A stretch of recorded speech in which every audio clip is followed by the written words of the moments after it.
नमस्कार। आज हम फाइनेंशियल स्टेटमेंट्स की दुनिया में गोता लगाने वाले हैं। अब ये सुनने में थोड़ा भारी भरकम लग सकता है, पर यकीन मानिए ये सिर्फ नंबर्स का खेल नहीं है। ये किसी भी बिजनेस की पूरी कहानी बताते हैं। तो चलिए साथ मिलकर इस कहानी को डिकोड करते हैं।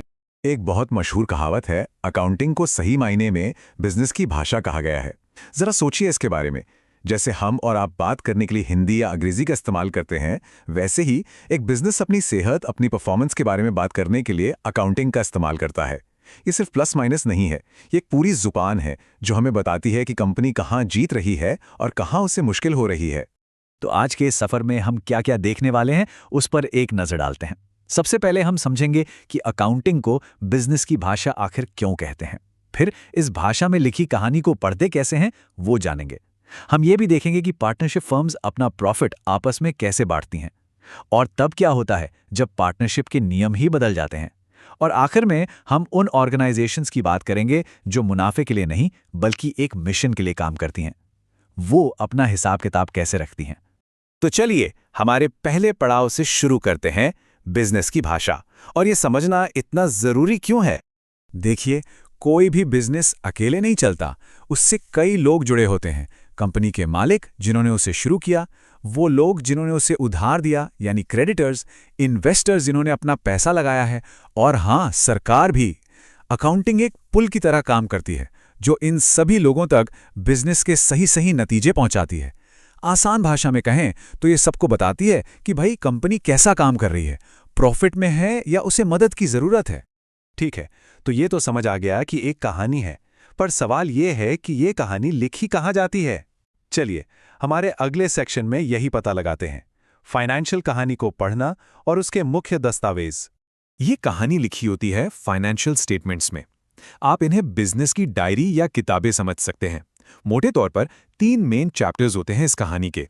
पहला है रिसीट्स एंड पेमेंट्स अकाउंट, जो बताता है कि कितना कैश आया और कितना गया, बिल्कुल सिंपल।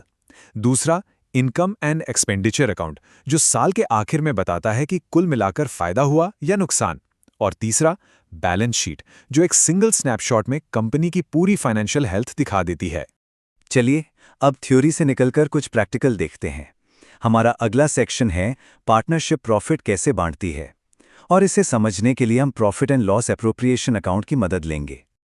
ये जो डॉक्यूमेंट आप स्क्रीन पे देख रहे हैं, ये है profit and loss appropriation account.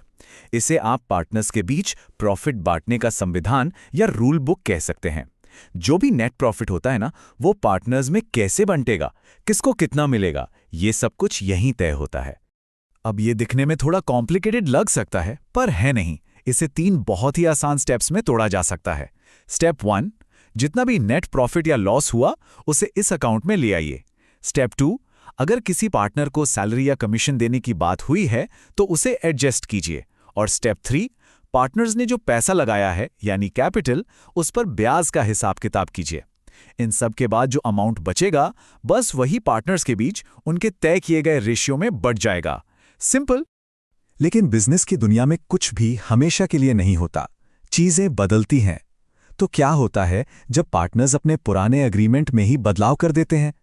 हमारा अगला सेक्शन इसी बारे में है, जब पार्टनरशिप के नियम बदलते हैं, यानी फर्म का पुनर्गठन। तो यहां एक बड़ा सवाल खड़ा होता है कि जब पार्टनर्स अपनी डील ही बदल दें तब क्या होता है।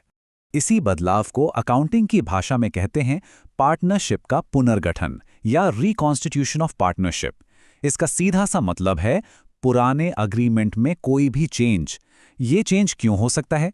हो सकता है पार्टनर्स ने प्रॉफिट बांटने का रेशियो बदल दिया हो, या कोई नया पार्टनर फर्म में आ गया हो, या फिर कोई पुराना पार्टनर रिटायर हो गया हो। अब देखिए, जब भी प्रॉफिट शेयर करने का नियम बदलेगा तो ये तो जाहिर है कि किसी पार्टनर का हिस्सा पहले से कम हो जाएगा और किसी का बढ़ जाएगा। ये पता लगाने के लिए कि किसने त्याग किया और किसे लाभ हुआ, 2 सिंपल से फॉर्मूले हैं। सैक्रिफाइसिंग रेशो मतलब पुराना हिस्सा माइनस नया हिस्सा, और गेनिंग रेशो मतलब नया हिस्सा माइनस पुराना हिस्सा। और ये कैलकुलेशंस बहुत ज़रूरी हैं, क्योंकि प्रॉफिट शेयरिंग में ज़रा सा भी बदलाव पार्टनर्स की कमाई पर बहुत बड़ा असर डाल सकता है।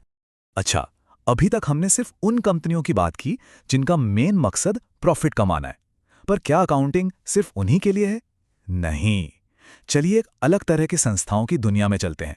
एक मिशन के लिए अकाउंटिंग, यानी गैर लाभकारी संगठन। मिलिए नॉट फॉर प्रॉफिट ऑर्गेनाइजेशंस या एनपीओ से। सोचिए किसी स्कूल, हॉस्पिटल, स्पोर्ट्स क्लब या चैरिटी के बारे में।